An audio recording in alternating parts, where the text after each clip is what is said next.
what is it all about? So first is the core subject description. So this subject covers various contemporary arts practices of the region where the school is located. It aims to provide students with an appreciation of a broad range of styles in the various disciplines with consideration on their elements and principles, and engage them to an integrative approach in studying arts. So through this subject, the students will broaden and acquire the necessary creative tools that open opportunities in pursuing their goals and aspirations. Next, in this subject, we have 4 contents and 4 performance standards. So first is the content. Number 1, integrative art as applied to contemporary art. The second is contemporary arts in the Philippines. The third one is the different contemporary art techniques and performance practices. And the last one is the contemporary arts production. Now is the performance standard. First, the learner will present a form of integrated contemporary art based on the region of his or her choice. The second is the students will create avenues to advocate the arts from the different regions.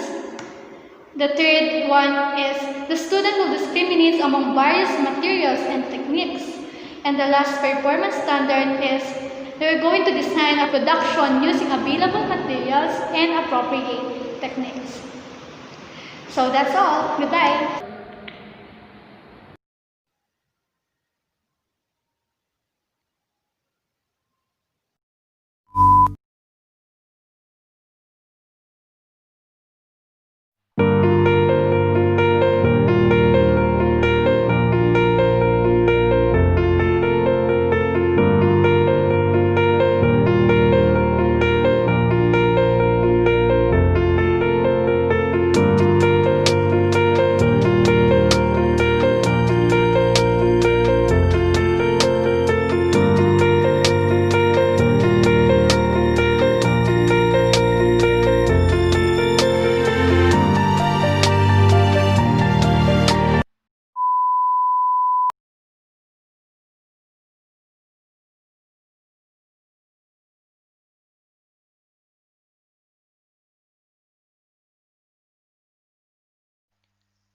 Our lesson for today is all about the modern art and the contemporary art. So last time we discussed about the Philippine history of art or the timeline history of art.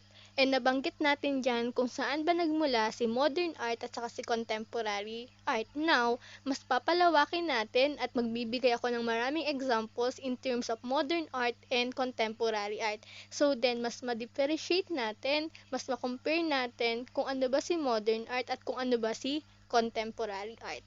But before that, panoorin nyo muna ulit yung last clip doon sa History of Philippine Art. So, insert ko rin siya dito. So, here we go. The modern art. So, after the World War II, nag-boost na yung national identity ng Filipino people, kaya nagkaroon ng modern art. So, marami na rin mga modern artists during American era. Ang kaso nga lang, hindi din masyadong nabibigyan ng pansin kasi nga, mas favored din sila dun sa Amor Solo star, which is calm and placidity. Now, we're going to compare what is modern art. Kumpara natin siya sa conventional form of art of Amor Solo style. So, based on the picture, saan dyan ang modern art at saan dyan ang conventional form of art. Yung figure 1.5 is the modern art, while the figure 1.6 is the conventional form of art of Fernando Amor Solo. So, dito sa picture, sa figure 1.5, makikita mo yung hirap or yung mga difficulties na meron sa pangingisda. While in the figure 1.6, makikita mo na ang sarap mangisda, na ang calm, ang peaceful na parang mangisda. So, ang ini-emphasize in terms of modern art is, so meron lang silang konting binabago in styles of art, ganyan, sa mga brush style of painting. And instead of pastoral and beautiful, idyllic sceneries, they depict might be the ugly content and unpleasant. So, modern art broke away the conventional forms of art or the Amor Solo style. There's a defection or there's a difficulties in terms of fishing. But it is not more on negative. Basta pag sinabi po natin modern art, there's a changes in terms of doing an artwork. Paano mo siya ginagawa, paano yung technique, paano yung styles, ganyan. So next is the contemporary art. So what is the difference between the modern art and the contemporary art? If we talk in terms of history, pag sinabi natin contemporary art, it is produced by artists living today. Ibig sabihin, those art na nag-exist ngayong araw na to, ngayong panahon na to, ay buhay pa yung gumawa ng art na yon. Paano naman pag sinabi natin, paano po pag modern artist ka, then nagawa ka pa rin ngayon? Considered ba as contemporary art or modern art? So next example is the picture. It is a frugal meal by Cesar Legazpi, wherein it is a modern style of art. But since buhay pa siya at continuous pa rin nagpipainting siya, pwede siyang ma-considered as contemporary art as being of present. Kasi present siya. But the main content or the style of the specific painting is a modern art. So pwede siyang considered as contemporary art, pwede rin siya as modern art. Contemporary art kasi buhay pa siya. Modern art kasi the style or the content of the art. Okay? Next, modern design refers to an era that has passed, while contemporary design is all about the now and the future. Meaning, the modern art, yun yung mga nagdaan na. But pag sinabi natin, but still existing. Pero pag sinabi natin contemporary art, ito yung mismong kasalukuyang nangyayari, kasalukuyang art, kasalukuyang design, which is may posibilidad na maging modern art. Ibig sabihin, yung mga contemporary art ngayon is galing sa modern design. Yung mga contemporary art ngayon, siya ay papunta na rin sa mga modern design. Meaning, if there is no modern art, there is no contemporary art. Kasi contemporary art is informed by modernism. For example, ang rap po ay modern art. Now, paano siya magiging contemporary art? In the way that nagbago yung style, nagbago yung manner kung paano mag-rap. For example, is nagkaroon ng rap battle, nagkaroon ng mga flip-flop, ganyan. So, another example is yung bawal lumabas. Diba alam naman natin na talagang siya ay naging top, naging trending sa atin. So, paano siya na magiging contemporary art? In the sense na yung mga Pilipino, tayong mga Pilipino, sa sobrang creative natin, yung bawal lumabas, ginawa natin sa TikTok, ginawa natin ng sayaw, ginawa na natin ng kanta. So, dun pa lang, makikita natin yung pagbabago ng style or manner, na which is informed by modernism, informed by the past events. Next is the kabet. Yung kabet kasi matagal na siyang kanta, which is nauso this 2020 and ginawa natin ng bagong style, ginawa nyo ng TikTok, ginawa nyo ng sayaw, ganyan. So, nagiging contemporary art siya in the sense na bigla siyang pumatok kasi ginawa siya ng bagong style, ginawa siya ng bagong technique kung paano siya gawin. So, it is not specific to any era or any period. Pag sinabi natin contemporary art, wala siyang, hindi niya concern yung era or period kung saan siya nanggaling. As long as it is new and unusual art forms.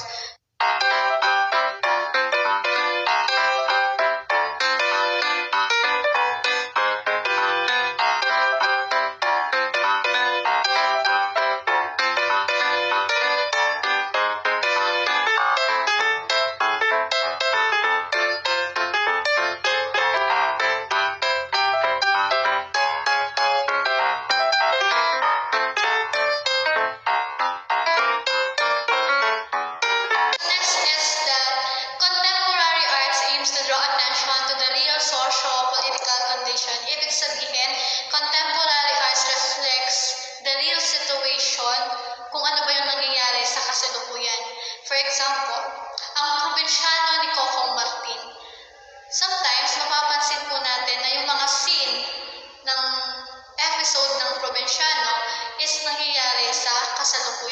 In the real time, or in the real life situation, meron tayong election na talagang boboto tayo, ganyan, election time. Then, ang magiging scene din nila doon sa probinsyano is election din. So, ganun yung pag sinabi natin contemporary art, it reflects the lives of the society. Kung ano yung mismo o ano yung kasalukuyan na nangyayari. Contemporary art is this take on how the elements of arts and the principles of design integrates to one another. As long as it is unusual art forms, new, bago sa paningin natin, so it is contemporary art. Okay?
H.R. Ocampo, Manansala, Ang Kyukok, Jose Hoya, Arturo Luz, they are some of the so-called moderns, the men who dominated Philippine art and painting after World War II. Their work was inspired in part by the destruction and dislocation around them, earning them their other nickname, the Neo-Realists. Well, Ramon Villegas, who was our co-curator, had this marvelous story about Ocampo being a shoe-shine boy at the Maypaho Cabaret. So he had a very colorful life. And after the war, he was painting Manila's, the death and destruction. There was no turning back for these unhappy few, or these unhappy men. The first one is called Siga Siga. It's a cigarette vendor. Zobel, on the other hand, took under his wing another painter, Lee Aguinaldo.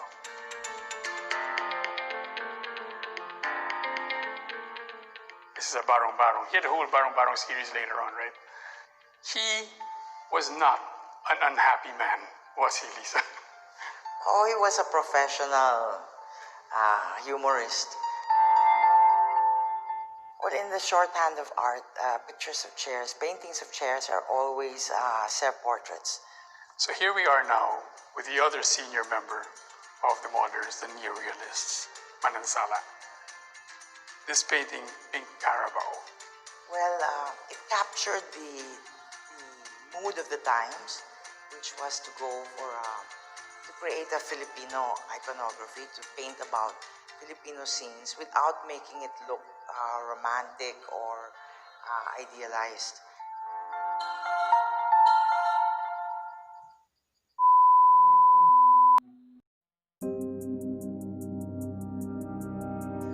First, what is the modern art in the Philippines?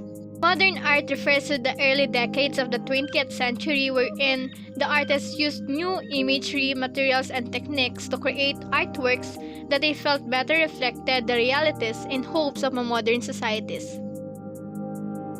There are certain underlying principles that define the modern art: a rejection of history and conservative values, such as realistic depiction of the subjects, innovation and experimentation with form, the shapes, the colors, the lines that make up the work, with a tendency to abstraction and an emphasis on materials, techniques, and processes. Modern art has also been driven by various social and political agendas, so it is associated with ideal visions of human life and society and belief in progress. The history of modern Philippine art is marked by the conflict between the rules and views of the academy and the innovative methods of the modernists.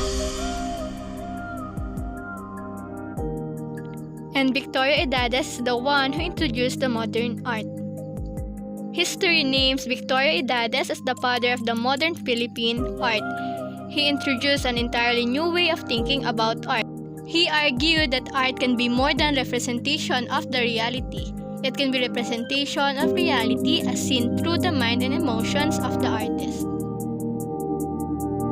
The Philippine famous artwork in the 20th century.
Tatlong Filipino contemporary artist ang lumahok sa ika-20 Open Doors of Artists Workshop sa Montreuil, Paris, France. Anila ang pagsali sa naturang exhibit ay isang paraan upang maipakita hindi lang ang kanilang mga obra, kundi pati ang ugali at pag-ibig sa pamilya ng mga Pilipino.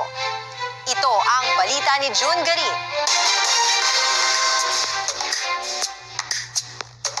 Sa unang pagkakataon dumahok ang tatlong Filipino contemporary artist na sina Don de la Paz, Nyor Salonga at Francis Eric Di Marupot sa isinagawang 20th Porte Ouverte des Ateliers d'Artistes o Open House of the Workshops of the Artists sa Montreuil, East Suburb ng Paris mula October 12 to 15. Agaw pansin ang piyesa ni De Marupot na may pamagat na Stitch Memory na may nakasabit na longganisa. Anya, ang pamilya nila ang isa sa pinakamasarap na gumagawa ng longganisa sa Paniki, Tarlac. Inilalarawan sa kanyang obra ang dugo at pawis na puhunan ng kanyang ama sa kanilang negosyo na sinangkapan ng ginintuang puso. Piyesa ko na to, tribute ko sa daddy ko. At halos lahat ng object dito may kinalaman tungkol sa daddy ko. Isa sa best na longganisa maker sa atin sa Tarlac. Bato sa buhangin, gintong araw, between, piece of me at shadow of your love naman ang tema ng sining ni Nyor Salonga. Ang kanyang likhang sining ay tumutukoy sa kanyang buhay. Ipinakikita ang mga alaala ng nakalipas, karugtong ng ngayon at bukas. Alam niyo naman na bawat obra may iba-iba inspiration, di ba? Pero dito sa yung buhay lang ng buhay nating lahat, no? Yung life in general, na meron tayong ups and downs. Hindi naman naging hadlang ang kahirapan sa buhay para kay Don de la Paz. Nagpursige itong pagbutihin pa rin ang kanyang talento sa sining, lalo na at ito ang kanyang hilig. Tapos yung buhay namin noon, kaya yun yung naging challenge ko ngayon na na-inspired ako na sabi ko kahit siguro hindi man ako nakapag-aral ng fine arts, kaya ko. Inspirasyon ko na yung hindi ko na gawa nung bata pa ako, gagawin ko ngayon. Masaya ang mga artist na ito dahil sa suporta ng mga kapwa Filipino sa mga kagaya nilang baguhan sa larangan ng sining sa France. Ang mahalaga nila ay naipakita nila sa kanilang mga obra ang sipag, ugali at higit sa lahat ang pag-ibig sa pamilya ng mga Pilipino. What is contemporary art? Contemporary art is the art of today, produced in the second half of the 20th century or in the 21st century.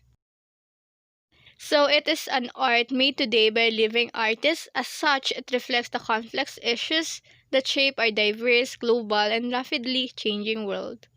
Contemporary art emerged during the Marcos administration. When Ferdinand Marcos declared the martial law, the social realism flourished in the Philippines. The artists during this time used art for dissent. After the Marcos administration, the newfound freedom paved the way for more diverse and more expressive Filipino artists, wherein the Filipino artists challenged the national history, the basic concepts of art, rejecting Western aesthetics, explored indigenous and folk art, and sought to create a unique Filipino expression. Kulay Diwa Contemporary Art.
Art Fair in the Philippines 2020.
Contemporary Philippine Arts from the region. My name is Ronaldin T. Casanova. You can call me Ma'am Casanova. I've been teaching here at COSI for 3 years and this is my 4th year.